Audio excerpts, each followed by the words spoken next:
Hello, this is Gretchen, and this is the Vintage Seagull. I'm going to ask or invite you to like and subscribe to the channel so we can build it up more. The topic of today's video is just going to be a simple, easy one. I'm getting my hair cut today, so you'll see this outfit on the video on the haircut. But the topic is my vintage style and how I developed it, and this is in terms of time periods that I like and time periods that have influenced me in the past. And I want to go into what I wear most often and what I have in my wardrobe, like percentage wise, what time periods I have most of and what I gravitate to. And this will potentially help you as to like what time period and how you want to hone down your vintage style.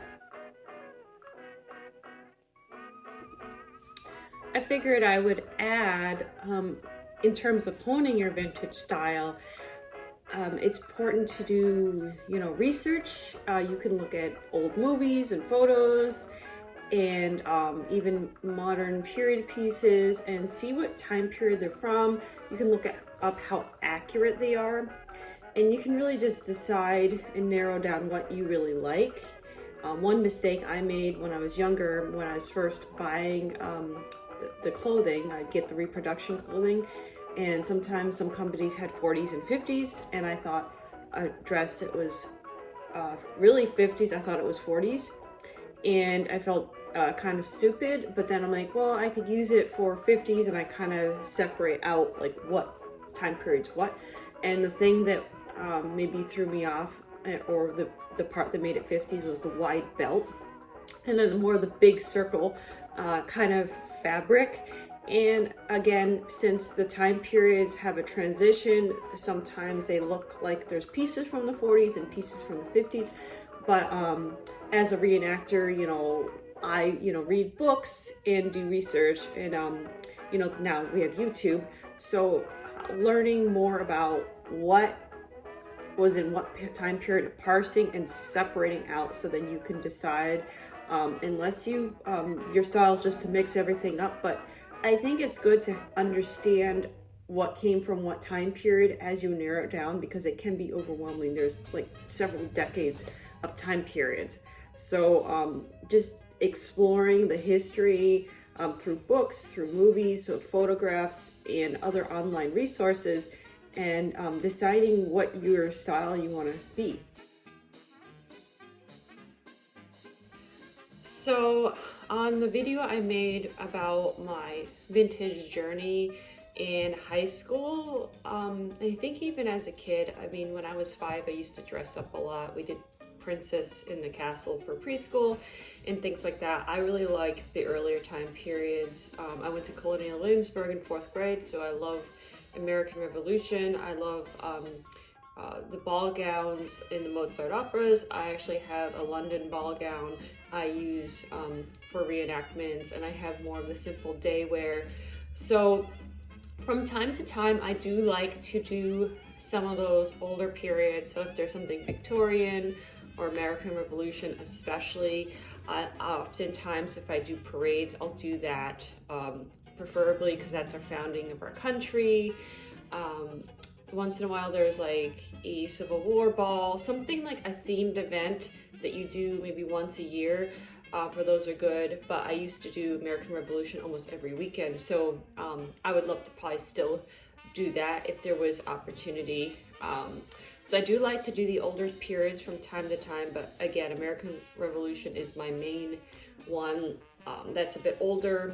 I've also done like Ren fairs and Celtic fests, but again, those are fun once a year. Some people, that's their style that they love. So in high school, I kind of liked the 70s long, I guess they call them maxi dresses now, those kinds of dresses I thought were cool. And then also the musical Chicago came out, the movie, and actually I saw the Broadway musical on Broadway, so I was really into the 20s, but again, this long hair didn't work, and I don't think I'd look good with the really short hair, so the 40s hair would be much better. But I love the style and the look. I think I was in 10th grade, but I didn't really buy anything, but I did, one of those modern fringe Halloween costumes one year. but my hair was my normal hair. And like I said in my first video about my transformation, I was really into swing music and influenced by my grandpa, and things like that. So I liked the music, I liked the dance, and then I liked the look. But in high school, I wasn't really into black and white movies. I thought the clothing was drab, which in Germany and in Europe, they used more subtle colors like solids and bold, like navy blue, black, grays, browns, things like that. But we didn't in the United States. But then we also had a pop of color. Not to say they didn't have that in Europe, but it was more common for America to have those bright colors. So when I look now at, through my transformation and wanting to do World War II reenactments, I was really into 40s. And when I look at my style then and now, if you look at any time period, and I'm speaking as a music historian now, or anybody who's just lived through decades, if you look at a generation or decade transforming, like say 70s to 80s, there's a blending of that. It doesn't start just right at 1980. It takes a few years for the new style to establish and to change and transform. So I say that because in the late 30s, you could see hints of the 40s. And then in the late 40s into the early 50s, you still see sort of a 40s theme. So my main time period, I would say, is the 40s, but the late 30s into the early 50s is good. I even like the early 30s, from time to time, sort of a little bit here and there. I do think some of the 50s looks are a little too polished looking for me. I guess more of the schoolgirl or housewife kind of look. I prefer more of the Marilyn Monroe look, which she takes a lot of style from the 40s. She has a different kind of look. So like her look and say Rizzo from Grease, the 70s movie, they would wear the pencil skirts and the button-down blouse, and some nice strappy heels, but not the big poodle skirts and things like that. I do have a few 50s dresses that have the big skirt and the huge belt, but that is not my style most of the time. I want to reserve that for like few and far between events. So when I look at my wardrobe, and I'm just going to take the whole wardrobe, I have the set of clothes I put away. So those are like Y2K, millennial, club wear, the 70s looking pants. I want to say that is like 10% of my wardrobe. Hopefully I'm going to get my percents correct.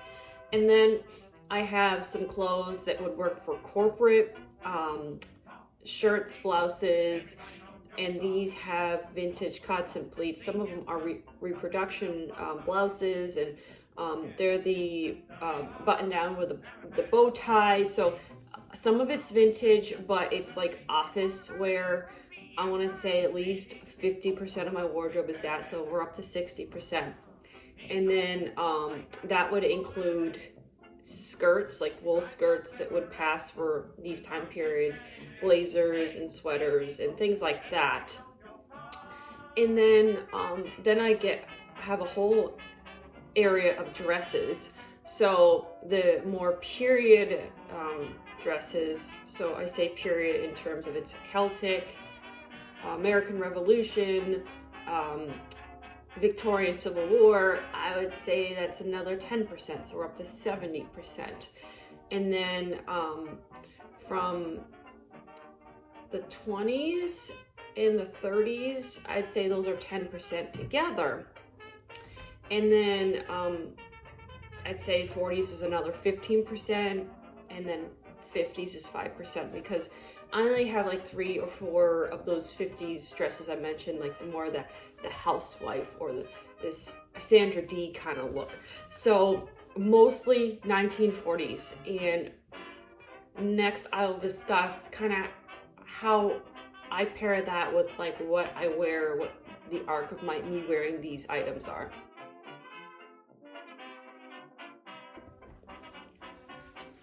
So I would say for my modern Y2K kind of stuff I put away, I would only wear that probably now for a themed event. There was like a 1990s themed event on a night I went to last year, and I kind of did a Britney Spears kind of inspired look with jeans, a nice bubblegummy top, and I did the makeup, like the frosty blue, the penciled lips. I went to a 70s thing, so I'd wear that. So that would be like not too often, just like the other historical impressions, same deal. American Revolution or Victorian or Celtic, a couple times a year if there is an event for that. Most of the time I'm probably going to be wearing that core set of clothing, so the skirts, the blazers, the sweaters, the blouses, that could go for corporate, but I always style them vintage. And then probably next would be my 40s dresses. So if I have a good excuse to wear that for work or event, or just because I feel like it, or there's a function of some sort, I'd be wearing that, maybe slightly less than the corporate kind of clothes. And then if I felt like it, or if there was an event, I might do 30s or more the 50s style. So again, I stay within the late 30s to the late 50s kind of styling, 40s sandwiched in the middle. That's kind of my theme. I know that probably the most popular time periods is 20s and 50s, and there are a lot of stereotypes with that as well from our modern time. And then like I think 40s is moderately popular, but 30s kind of gets forgotten.